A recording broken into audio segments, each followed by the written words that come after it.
What's going on, YouTube? Welcome back, everyone. This is Lee, and yes, today we'll be talking about the Canon R6 with the Sigma 150-600 contemporary lens. And also, if you guys been following my channel, you guys know that I like to break down the autofocus modes in these cameras. And today we'll be focusing mainly on the animal tracking, the pros and cons. So with that said, let's begin. Before we get started, I just want to warn you guys, you will see a lot of jitters because I'm using an Animals Ninja monitor.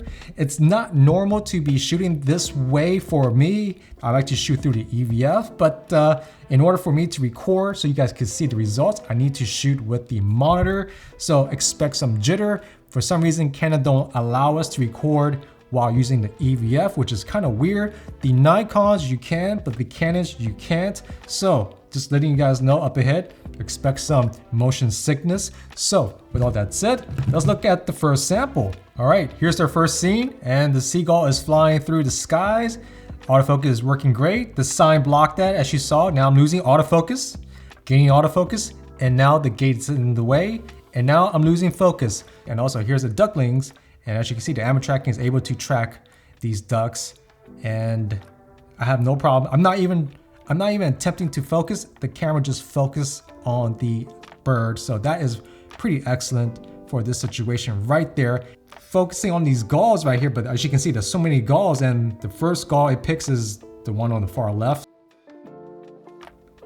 And I was kind of impressed on this part right here because there was a lot in front of the camera.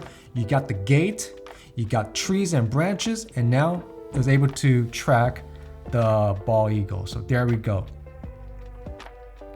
And here is a seagull flying through the clear blue skies. Everything looks good, It's focusing, looks good.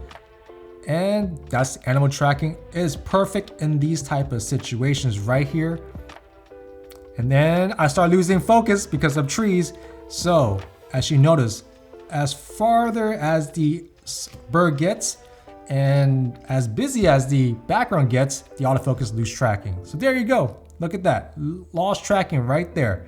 It just doesn't gain it right away. It loses tracking when you have a busy scene. So that's something for those folks that are using this autofocus mode to look out for, right? So there you go. Now here is an eagle on the branches, and it focused perfectly.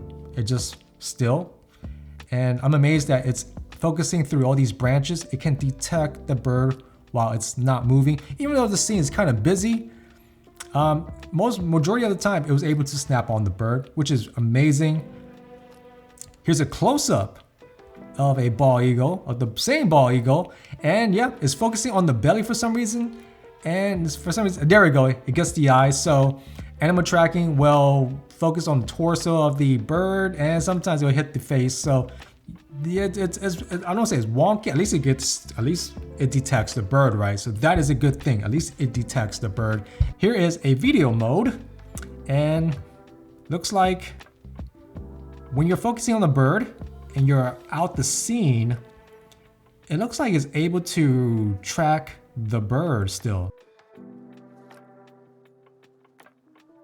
Here's a bunch of ducks flying across. As you can see, there's a bunch of ducks. The camera doesn't know which one to pick. It just picks a random one, and that's just something you gotta deal with.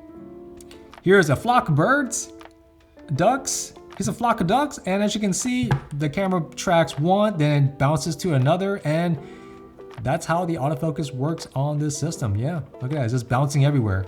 Bounce, bounce, bounce, bounce. Here's another sample. I'm following this gull, and as you can see, I'm losing autofocus. I'm gaining autofocus. Sometimes I focus on a tree. There's a lot going on in the background, and once it hits the blue skies, I'm pretty good to go. Here's another gull just hovering around in the air, perfectly fine. The autofocus is able to track it. Look at that. Perfect. And then it just loses it because of the gate. And yeah, that's how it is. Here's a flock of ducks.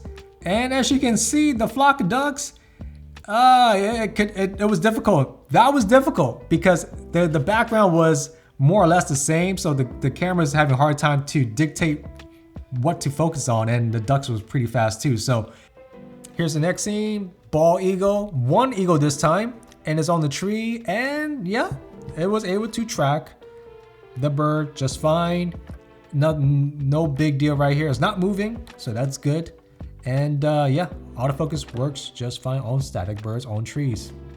Here's the next scene, two ducks, and it picks the duck on the left. It seems like the camera loved the animal that's on the left. I don't know why, but yeah. Oh, well, no, it switched positions, but all right, in this next scene, we got the gull flying through the lake, and it's going next to the train tracks. And as you know, interruption is happening. We got branches, electric towers, we got houses in the back, right? We got cars in the back, and the camera is trying to figure out where is this bird at. It just isn't able to capture the bird from afar. And once this seagull hits the clear blue skies, boom, there we go. Look at that. And then it loses autofocus because there was interruption in the way.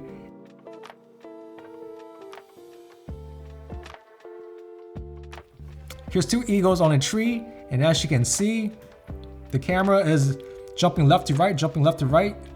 Keep in mind, this is pure animal tracking, so I'm letting the camera dictate what I guess I want.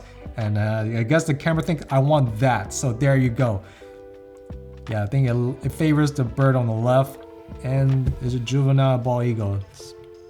All right, in this next scene, we got a bunch of gulls flying together at the lake, and I'm just letting the camera pick whatever bird that it wants to focus on. And we got this bird going towards me, and it's still focusing, which is impressive. And then it loses focus, and then it gained focus, and then it lost focus.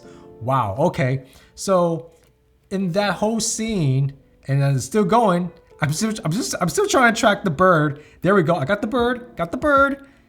Too much, it's too busy in the background. Can't capture the bird. Can't do it. Animal tracking doesn't work. It just, sometimes you need to know when to use it and when not to use it. And in that scene, you just don't use it, right?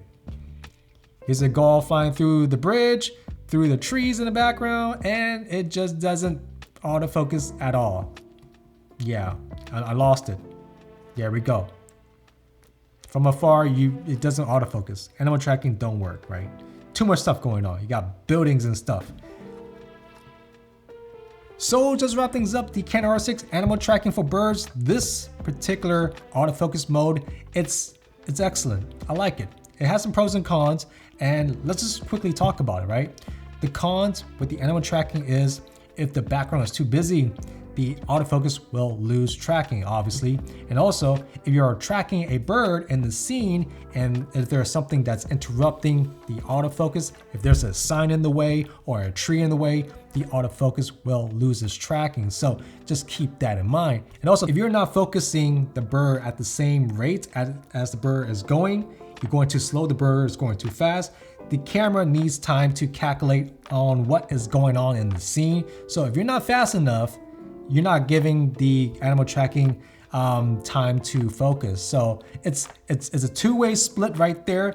It's Canon is still trying to calculate, and the shooter, myself, well, you just gotta do better. Actually, I was shooting on an Animals Ninja, so forgive me on that again. Yeah, that was pretty awful.